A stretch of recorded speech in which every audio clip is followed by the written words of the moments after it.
we have some breaking news about the current administration refusing to start some, not all,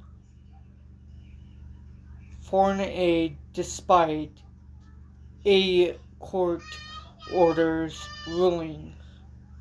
Why? Let's figure that out in today's video. This article is by NPR. The article is titled, "In Potential Shutdown, Aid Groups Demand Court Find USAID State Officials in Contempt."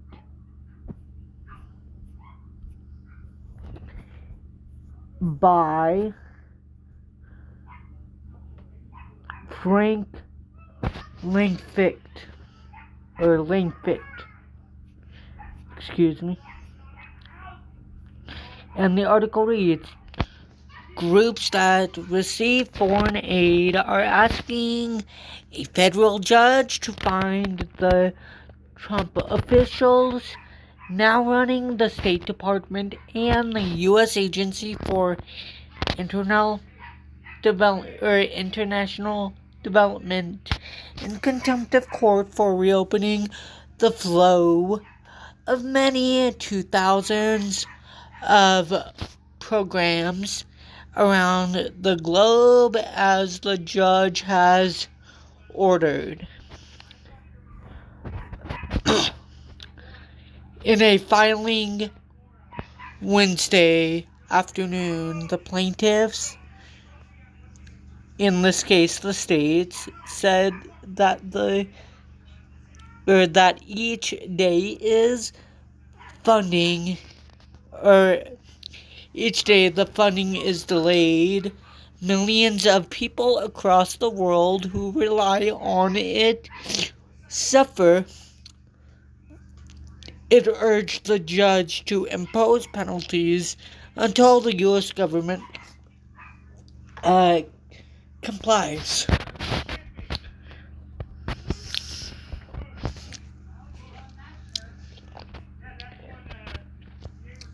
The plaintiffs were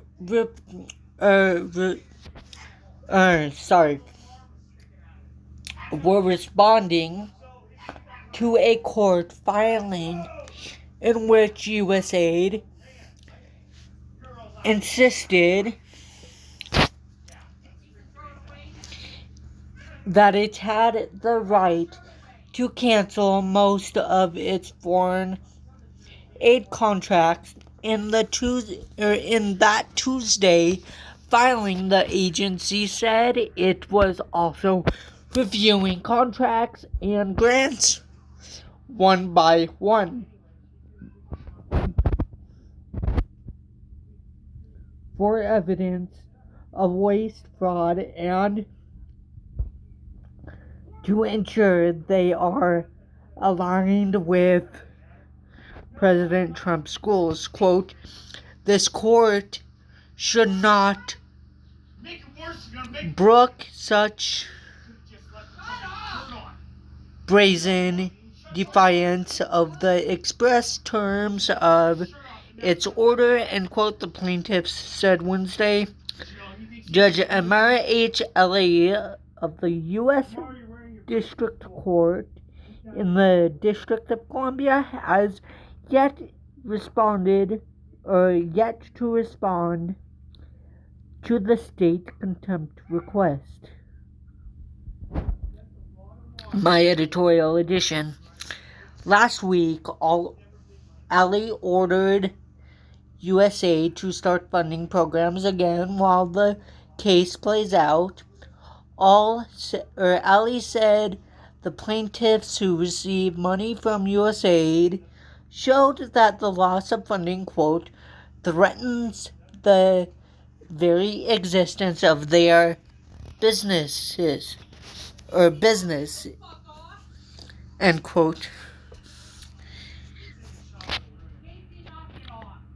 He had given USAID until Tuesday to respond and explain how it was complying with his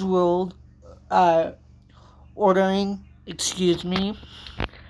the case, is one of several that have been filed against USAID on behalf of employees and aid recipients. The sudden halt in funding has reverberated across the globe, forcing the shutdown of everything from safe houses, for Cambodia rights. Defendants to the layoffs of journalists investigating corruption in authoritarian states, But the judge's order appeared to provide USAID some wiggle room. All he said it would, not prohibit the agency from, quote, enforcing the terms of contracts or grants, end quote.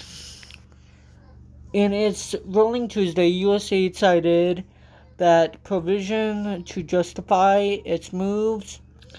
The agency says it reviewed the terms of contracts and found they explicitly or implicitly allow USAID to end most of them. USAID says it has already terminated nearly 500 contracts, including some because they focused on diversity, equity, and inclusion, and most because they promoted sustainability and climate change.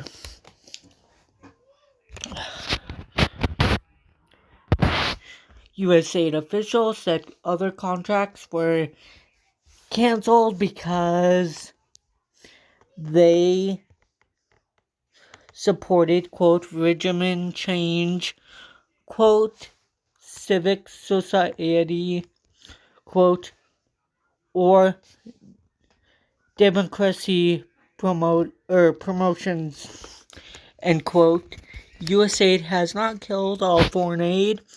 It says it has spared more than 20 contracts worth more than $250 million.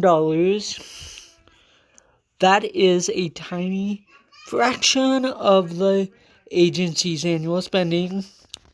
In fiscal year 2023, USAID spent more than $40 billion in about 130 countries.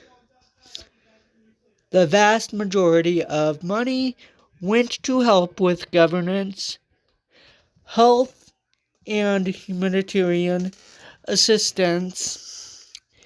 More than a quarter of the total budget went to sub-Saharan Africa. One of USAID's goals is to promote democracy abroad. Quote, it's just bizarre, end quote.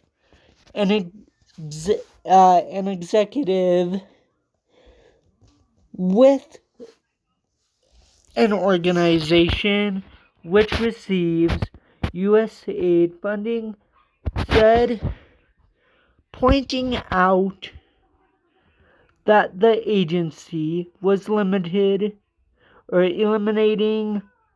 projects it had labeled, perhaps skeptical, as, quote, democracy promotion, quote, my editorial edition, quote, this is Elise in Wonderland stuff.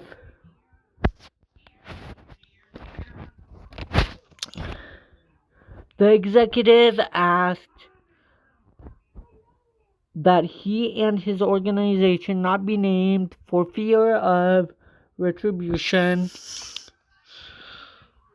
The Trump administration wants to fold USAID into the State Department. In the past month, state has also terminated more than 700, quote, foreign assistance-funded grants, quote, according to an affidavit that was filed by Peter Marocco, who is an deputy administrator for USAID. My editorial edition.